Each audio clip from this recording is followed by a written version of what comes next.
Now, if you're working towards your first press handstand or working towards one of the harder progressions, it's super important that you understand where the hip is and also the pathway that it needs to take during the movement. Let's first have a look at these 3 different press variations and look at where the hip is and what it does. Number 1, the partial range press handstand. So this is the easiest one of the 3. The start position already has lots of weight in front of the handstand, and set up correctly should mean that there's very, very little weight in the toes. If we look at the hip position, it's already up above, on top of the base of support, so it's high, it's forwards in that direction. And when we do the press handstand, it has little to no travel, meaning the hip just stays in position, we open the legs up, we bring the shoulders back. Next, if we look at the opposite movement, so now we've raised the hands up and we're working from a deficit, so our feet are lower than our hands. The hip is starting back behind the base of support, so it's behind the hands. It's much lower down compared to this first one. And now it has to travel up on top of the base of support as we go through the movement. And then what's seen as the hardest variation, the stool to press position. So now the hip is very, very low, so it's close to the floor, very far back behind the base of support, and the travel that it has to take is the biggest. So it goes from this low position, it goes all the way around to the top of the base as the legs come through and go up to the top. So let's just add one more in here. So we have in between these 2 is our standard floor press handstand. So what you'll notice with the standard floor press handstand is for most people, it will look identical to this one. So we have a high hip position, we have a forward position. So the hip is already stacked on top of that base of support, on top of the hands. And there's little to no travel when we go through the press. So if you watch what happens to this hip, as I go into my press handstand, so I get into that point where my tiptoes are very, very light on the floor, like I can float them off there. The hip is already stacked on the back of the palms, so about here somewhere. That's where the sweet spot will happen, and then when I go up, there's very little movement of that hip throughout the path, all the way back to the bottom again. So now we know the pathway and the position of the hip. How is it going to help us towards our press handstand goals?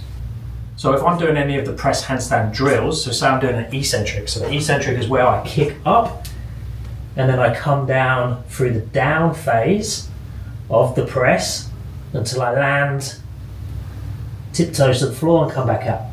Now because I can press, I can do that perfectly, meaning that my eccentric, my down, is going to look exactly the same as my up. But if you're working towards the press and you can't go up, when you video yourself from the side and you watch your hip, you might see something like this. And if you slow it down, you'll find that the hip doesn't stay where it should do, top of that base support. It falls off the back and falls down really fast. So we need to work out a way of keeping the hip in the right position throughout the eccentric or throughout the drill while we're learning. So if you find the hip is losing position, we can make it easier by adding a partial range. So wherever I'm dropping or jumping, fill that gap with a box. So I could do that same eccentric, and now I come down to the point where my hip was losing position and I put something there so my tiptoes touch the floor. So now when I do the eccentric, I come down, I get to the point where the hip was falling out of the position and dropping down behind me. I stop that from happening by using a partial range. Now the downside of that is that I'm not training this. So we need a way of training this. If we're going to do that for our eccentric or even our concentric, so the same thing can happen there. Hips in the right position now because of the box height. I have that good range of motion there, but I still need to fill this gap. Now I might need to fill that gap by increasing the flexibility. I might not be flexible enough to get into this position. Or I could do something like a back to wall eccentric. So now I've got the assistance of the wall to help keep the hip in that sweet spot. Again, if I lose the position, it's going to throw me off the back. So I need to find a way, maybe taking the hands out a little bit further, working on that mobility, that pathway that's going to allow me to keep the hip in that sweet spot as I come down. I could do the same chest to wall. Hip is in the sweet spot as I come down. The wall's giving me a little bit of assistance so I can go nice and slow, keeping that hip in the right place until I get to the bottom. Now this one is slightly harder because when you get to that last section, there's nothing really helping you. So a lot of people will still drop. So picking the right progression for you to fill that gap, keep the hip in the right place is very important. Now another way to mimic it is if I lay down on the floor in this position, so imagine we're in a handstand now, the hip is on top of the base of support, so that's exactly where I want it. Now remember with that standing press handstand, the hip goes to around the heel of the palm. So if I'm against the wall like this, notice where the heel of the palm is, so that means when I do this drill, my hip can come to this height, it mustn't go in that direction too far.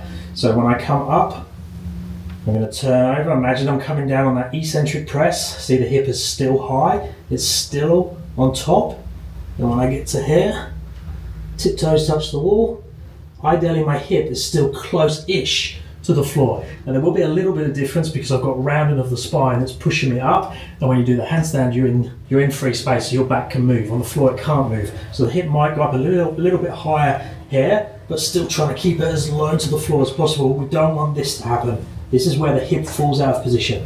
So I need the hip to stay very close to the floor.